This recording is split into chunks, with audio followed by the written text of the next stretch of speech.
मैं सभी युवा उद्यमियों से कहना चाहूंगा, या ओडीओपी के अंतर्गत या विश्वकर्मा श्रम सम्मान के अंतर्गत जो युवा या जो भी उद्यमी उत्तर प्रदेश में निवेश करना चाहता है, उन सब से मैं कहना चाहूंगा कि धैर्य के साथ अपने निवेश को आगे बढ़ाएं। सरकार का सिंगल विंडो सिस्टम उनकी मदद करेगा, निवेश सारथी उनकी मदद करेगा।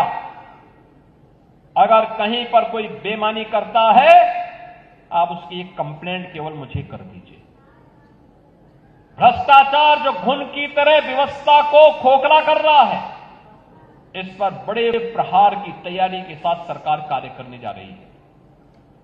हमने पहले ही कहा है कि अपराध और अपराधियों के प्रति, भ्रष्टाचार और भ्रष्टाचारियों के प्रति सरकार जीरो टॉलरेंस की नीति के तहत काम करेगी, और उसी जीरो टॉलरेंस की नीति के तहत मैं आपका आह्वान करने के लिए आया हूं। अगर कोई आपसे कहता है कि लोन दिलाने के नाम पे हम आप पैसा दीजिए, हम पैसा दिलाएंगे, कतई विश्वास मत करिए। सरकार के पोर्टल पर जाइए।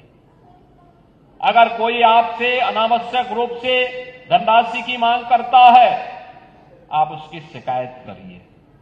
हम उसकी जांच करवा करके जवाबदेही तय करवा देंगे वहां पे। और याद रखना, जो गलत तरीके से आपसे पैसे की डिमांड करेगा, याद रखना, मुझे लगता है कि वह व्यक्ति अंतिम उस परिवार की सर्विस होगी, उसके बाद फिर कभी कोई सरकारी सेवा में आने वाला नहीं है। फिर उसके बाद कभी उसको अवसर नहीं मिलने वाला है। इतनी बड़ी कार्रवाई कर देंगे कि वह एक नजीर बन जाएगी।